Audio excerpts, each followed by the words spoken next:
Ndugu zangu, leo unaona hii siku ya Arafa namna ilivyokuwa nzito, asije mtu leo akakukosesha hii siku. Tayari leo imetokea watu wameshatangazia watu katika nchi yetu hii kwamba Arafa katika nchi ya Kenya itakuwa ni siku ya Ijumaa. Arafa katika nchi ya Saudi Arabia itakuwa ni siku ya Alhamis. Na Arafa ni moja tu. Mtume sallallahu alaihi wasallam ametaja kwamba ni siku ya Arafa. Hakusema ni siku ya 9 katika mwezi wa Dhulhijja. Ama ndugu zetu wanakunja hizi hadithi ili kuhalalisha mambo yao, ndugu zangu, na hakuna jambo la hatari kama hilo.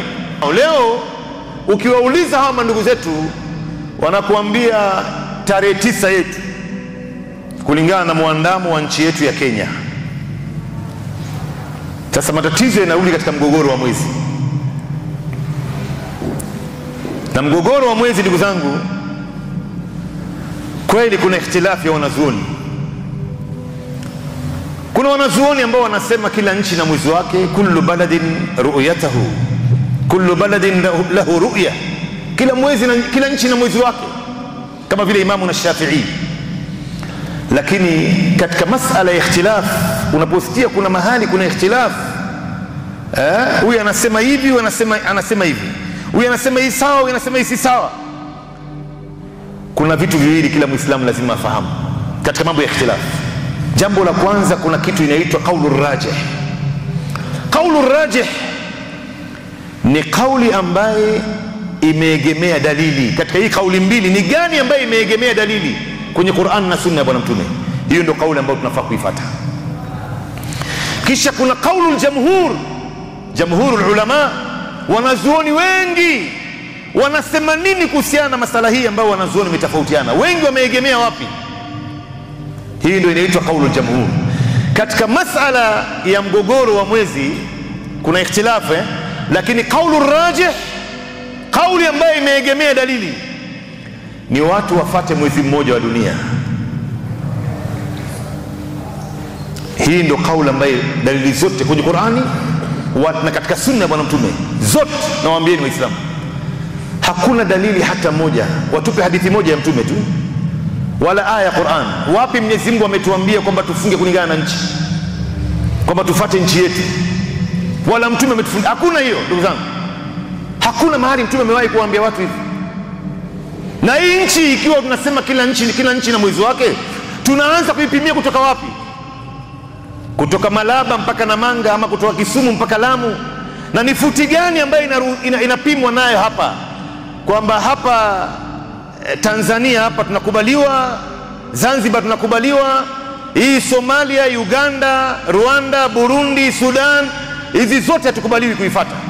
Ni kipimo gani ambayo inaitumika kupima kwamba hapa tunaruhusiwa na hapa turuhusiwi? Hizi zote wanakwenda kujifunga. Na ndio unaona, ndugu zangu, qaulul jamhur, kauli ya wanazuoni wengi. Katika wanazuoni ambao tunaizungumzia hapa ni maimamu wanne: Imam Abu Hanifa, Imam Malik, Imam Ahmad bin Hanbali na Imamu na Shafi'i. Maimamu watatu hawa, Imam Abu Hanifa, Imam Malik na Imam Ahmad bin Hanbali, wamekubaliana kwa sauti moja kwamba mwezi ukionekana mahali popote pale duniani, inamlazimu Muislamu mwingine mahali popote alipo kufunga ama kufungua. Na wakiegemea dalili katika Qur'an na Sunna ya Bwana Mtume, miongoni mwa dalili Mtume aliposema sumu liru'yatihi wa aftiru liru'yatihi, fungeni ionekanapo mwezi, si mnapouona. Hapo wanatafsiri potofu, wanakuambia bwana, ni lazima tuuone. Hawa maimamu watatu, miongoni mwao Imam Abu Hanifa, alipotafsiri hadithi hii anasema wa huwa khitabun amun li jami'i al-umma man ra'ahu minhum fi ayi makan kana dhalika ru'yatahum jami'an. Hapa Mtume anazungumza na watu wote dunia nzima. Wa huwa khitabun am, si kwamba anazungumza na watu wa Makka na Madina tu. Fungeni mnapouona. Mtu yoyote miongoni mwenu atakayeiona sehemu yoyote duniani, inamlazimu Muislamu mwingine mahali popote alipo kufunga na kufungua. Na katika siku ya Idi kubwa, katika ibada ya Arafa, tunaangalia ni lini mahujaji wanasimama Arafa. Arafa ni moja tu. haijalishi na mwezi wetu ulionekana wapi huku. Na ndio unaona hapa wanakuambia siku ya 9. Hakuna siku ya 9, ni siku ya Arafa. Tunakoseshwa hili jambo waziwazi. Na unaona ndugu zangu, hawa maimamu watatu hawa, Imam Abu Hanifa, Imam Malik na Imam Ahmad bin Hanbali, walichukua msimamo huu kwamba mwezi ni mmoja peke yake duniani. Wakati wao usafiri ulikuwa ni usafiri wa ngamia na usafiri wa punda, ilikuwa hakuna mawasiliano. Walichukuaje msimamo kama huu? Na walikuwa wanajua wakati wao ili jambo ilikuwa iwezekani. Walikuwa wanajua wazi iwezekani hili. Mwezi ikionekana Kenya, Nigeria itajuaje? Sudan itajuaje? Tanzania itajuaje? Na hakuna mawasiliano. Usafiri ni usafiri wa ngamia. Lakini kwa sababu walisimama na nasi ya Qur'an na hadithi ya Bwana Mtume, hawakujali tena ili jambo linawezekana ama haiwezekani, waliamua kusimama nayo.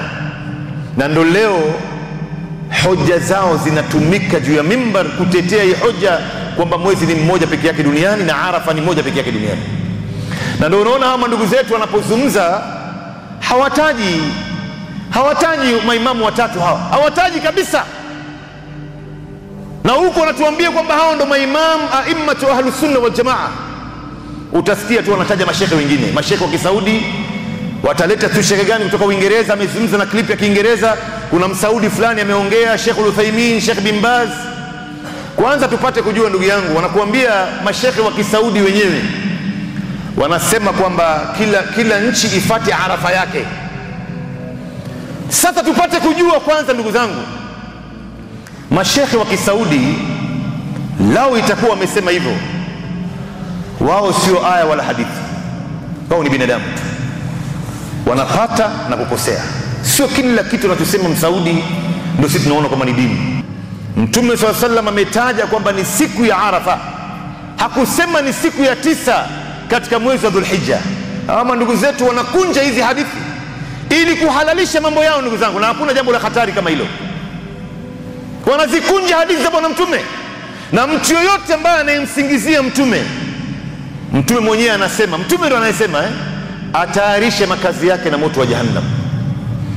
Mtume anasema man kadhaba alayya, wa fi riwaya man kadhaba alayya mutaammida falyatabawwa maq'adahu minan nar.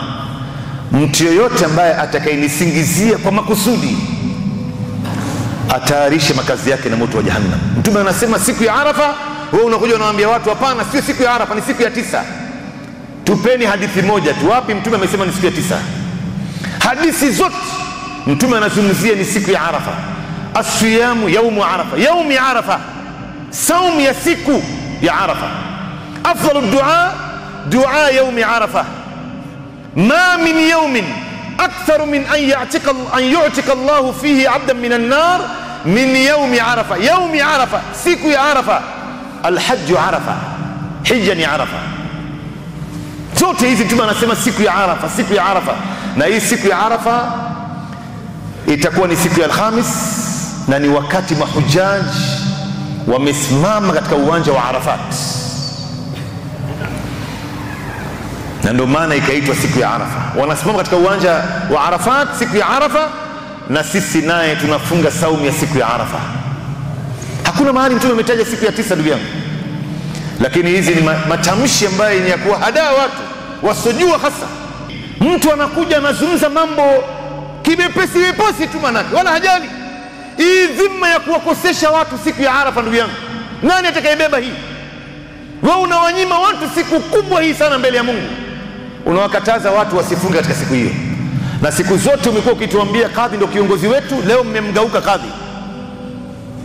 Leo mmemgeuka kabisa, wanasema bana kuna mufti ambaye leo anatoa fatwa. Na mufti mwenyewe sijui nani alomchagua ndugu zangu. Watu wawili watatu wanakuja wanaanzisha vurugu tu. Dalili zote kwenye Qur'an na katika sunna ya Bwana Mtume sallam inaashiria kwamba mwezi ni mmoja peke yake duniani, na inapoonekana sehemu yoyote duniani, Waislamu dunia nzima wanafaa kufunga pamoja, na Waislamu dunia nzima wanafaa kula Idi pamoja.